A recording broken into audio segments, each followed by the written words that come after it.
शिष्यों ने गुरु से पूछा, मनुष्य जीवन में देवत्व कैसे धारण कर सकता है? उत्तर मिला, देवत्व किसी के कहने सुनने अथवा उपाधि प्रदान करने से नहीं मिल सकता, वरन उसका साधन सतत सत्य मार्ग का अनुयायी बना रहना और परोपकार का पूर्ण ध्यान रखना ही है। इसी प्रकार देवत्व को प्राप्त मनुष्य अपने आचरण, मनोबल और शुभ संकल्पों के प्रभाव से संपूर्ण समाज को अपने से भी अधिक सर्वगुण संपन्न बनाकर जनता के लिए मार्गदर्शक देवों का निर्माण करने में समर्थ हो सकते हैं। नमस्कार मित्रों, आज का प्रसंग है परंपराओं से प्रेरणा ले वर्तमान राजनीति। मित्रों, प्राचीन भारत में राजनीतिक व्यवस्था सांस्कृतिक चेतना का ही एक अंग हुआ करती थी। इसलिए भारत में प्राचीन काल से ही एक ऐसे राजनीतिक तंत्र को विकसित करने के प्रयास किए गए जिससे राजनीतिक व्यवस्था सत्ता के सिंहासन पर आरूढ़ होने की सीढ़ियां मात्र बनकर नहीं रह जाए, सत्ता मात्र सत्ता सुख अर्थात भोग विलास की वस्तु बनकर ही न रह जाए। इसके विपरीत राजनीतिक व्यवस्था प्रजा के पुत्रवत पालन, अभिवर्धन, उत्साहवर्धन, आनंदवर्धन व सतत संरक्षण के साथ साथ राज्य के चहुमुखी विकास का आधार बन सके। इसी को आधार मानते हुए जब भी राजनीतिक सत्ता पर आसीन शासकों, राजाओं ने सत्ता के नशे में चूर होकर अपनी मनमानी की, तो यहाँ की नैसर्गिक लोकतांत्रिक भावना ने विद्रोह का बिगुल फूंक दिया।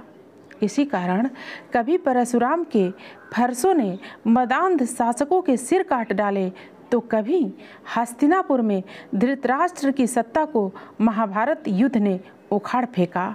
वह प्रजापालक, प्रजाप्रिय युधिष्ठिर हस्तिनापुर के राजा हुए, तो कभी चाणक्य ने नंद वंश के अत्याचारी शासक घनानंद की चूलें हिलाकर रख दी।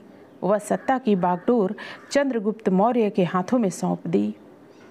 ऐसे एक दो नहीं बल्कि अगणित उदाहरण प्राचीन भारतीय राजनीतिक व्यवस्था में देखने को सहज ही मिल जाते हैं।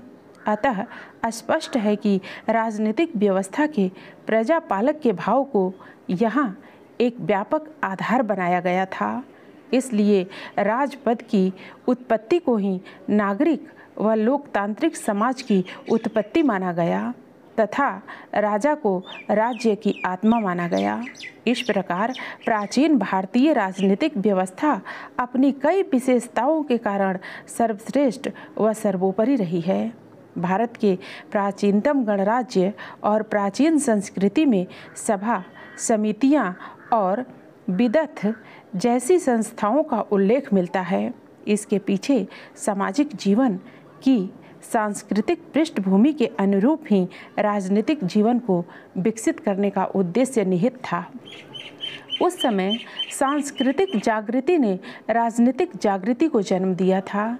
राजा का पद एवं विभिन्न राजनीतिक संस्थाएं प्राचीन समय से ही लोक कल्याण की दृष्टि से विकसित की गई थीं। राजनीतिक संस्था का सर्वोच्च राजा होता था। उसे अपने राज्य, समाज तथा जनहित का संपूर्ण रूप से विचार करना पड़ता था। जनता भी अपने राजनीतिक अधिकारों के लिए जागरूक थी। सांस्कृतिक विकास एवं दार्शनिक मनोवृत्ति के कारण भारत में इतना मनोबल विकसित हो गया था कि वह किसी भी बाहरी एवं आंतरिक विरोध, विद्रोह, अत्याचार व शोषण का सक्षम विरोध कर सकता था। प्राचीन भारत में सभाओं, समितियों द्वारा प्रजा राजा पर नियंत्रण रखती थी। इस सभा में विद्वानों को इसलिए शामिल किया जाता था ताकि वे शासन संबंधी प्रमुख गतिविधियों एवं क्रियाकलापों की सूक्ष्मता से विश्लेषण कर सकें। प्राचीन भारत की राजनीतिक व्यवस्था में राजनीतिक सिद्धांतों एवं उनके व्यवहारिक रूप का अध्ययन एवं नियमन करने के लिए सभा और समितियों का विकास किया गया था। सभा राष्ट्रीय संस्था थी। ऋग्वेद में सभा शब्द का उल्लेख 8 बार हुआ है और अथर्ववेद में 17 बार हुआ है। उस समय सभा की सदस्यता कठिनाई से प्राप्त होती थी। इसके लिए सभासद को यज्ञ अर्थात लोकोपयोगी कार्य संपन्न कर यशस्वी बनना, मृदुभाषी, वर्चस्वी तथा ज्ञानवान होना आवश्यक था। स्त्रियां भी इस संस्था की सदस्य होती थीं। सतपथ ब्राह्मण में उल्लेख किया गया है कि सभा में अधीनस्थ राजाओं का समूह एकत्र होता था। सभा में विद्वान एवं चरित्रवान सदस्य होते थे। उन्हें सभेय या सभासद कहा जाता था। कालांतर में सभा शब्द प्रतिष्ठा का प्रश्न बन गया, जिसमें भाग लेने वालों को विशिष्ट माना जाने लगा। सभा में राजनीति के अलावा धार्मिक एवं सांस्कृतिक तत्वों पर भी विचार विमर्श किया जाता था। सभा अपेक्षाकृत छोटी होती थी।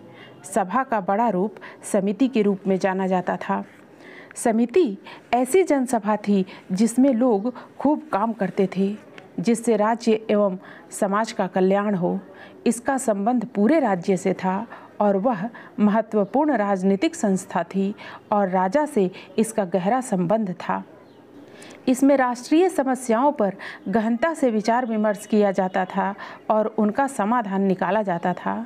इस संस्था को पर्याप्त अधिकार दिया गया था, जिससे कि अकर्मण्य एवं अत्याचारी राजाओं व शासकों को पदच्युत किया जा सके। राज्य की नीति निर्धारण करना, जनता का कल्याण तथा राज्य एवं राष्ट्र का सर्वांगीण विकास करना समिति के कार्य हुआ करते थे। इस प्रकार प्राचीन भारतीय राजनीतिक व्यवस्था अत्यंत सुदृढ़ एवं श्रेष्ठ थी। विश्व के कई विद्वान इतिहासकारों ने प्राचीन भारतीय राजनीतिक व्यवस्था की भूरी भूरी प्रशंसा की है। दुनिया का प्रथम लोकप्रिय विश्व इतिहास लिखने वाले प्रसिद्ध साहित्यकार जी वेल्स ने लिखा है कि दुनिया के इतिहास में सम्राट अशोक का कोई स्थान नहीं ले सकता है। वे अद्वितीय एवं असाधारण शासक थे। दुनिया में प्रजातंत्र की स्थापना के 500 वर्ष बीत चुके हैं, फिर भी सुशासन की चर्चा होने पर अशोक का नाम सुनिश्चित रूप से लिया जाता है।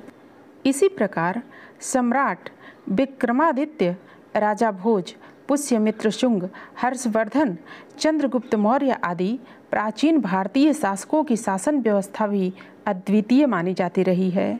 भारत ने अपनी राजनीतिक व्यवस्था को धार्मिक एवं सांस्कृतिक व्यवस्था से सदा जोड़ कर रखा था। फलस्वरूप राजनीतिक सत्ता सतत सत्यम शिवम सुंदरम की दिशा में अग्रसर होती रही। इस हेतु ही राजतंत्र पर सदा धर्मतंत्र का अर्थात नैतिकता का अंकुश बनाए रखा गया। जहाँ राज सिंहासन पर बैठे राजा दशरथ को महर्षि वशिष्ठ जैसे मनीषी एवं चंद्रगुप्त मौर्य को चाणक्य जैसे नीति पुरुष का कुशल मार्गदर्शन मिला करता था। फलस्वरूप सत्तारूढ़ शासक राजा को सदा प्रजाहित व राष्ट्रहित को ही सर्वोपरि मानने की प्रेरणा मिलती थी। धर्मतंत्र व राजतंत्र के इस अनूठे गठबंधन के कारण भारत को राजनीतिक क्षेत्र में चक्रवर्ती सम्राट व आर्थिक क्षेत्र में सोने की चिड़िया होने व कहलाने का वैश्विक गौरव प्राप्त था। परंतु जब यह समग्र व्यवस्था छिन्न भिन्न हुई तो राजनीति में घोर विसंगतियां व विकृतियां पनपने लगीं। यदि हम वर्तमान राजनीति पर दृष्टिपात करें तो हम पाते हैं कि आज राजनीति से प्रजावत्सलता का भाव विदा हो गया है एवं आज का राजनीतिक परिदृश्य गंभीर सामाजिक समस्याओं यथा अपराधीकरण, भ्रष्टाचार आदि से गंभीर रूप से पीड़ित नजर आता है। लोकतंत्र के मंदिर में लोकोपयोगी सार्थक संवाद के स्थान पर इस तरह की भाषा का प्रयोग देखा जाता है जिसे किसी भी स्थिति में गरिमापूर्ण न कहा जा सके। इस समय हमें प्राचीन राजनीतिक व्यवस्था से बहुत कुछ सीखने की आवश्यकता है। अतः उसी प्राचीन गौरवशाली राजनीतिक व्यवस्था के राजमार्ग पर पुनः चलकर हम वर्तमान राजनीतिक आपदा से स्वयं की व राष्ट्र की रक्षा कर सकते हैं। आज हम जहां शासक चरित्र विहीन वहीं आपदा नित्य नवीन वाली उक्ति से सबक लेकर गांधी, सुभाष, भगत सिंह, आज़ाद, सरदार पटेल व लाल बहादुर शास्त्री जैसे लोकसेवी नेताओं को जन्म देकर भारत को महान बनाने का सपना फिर से साकार कर सकते हैं। धन्यवाद।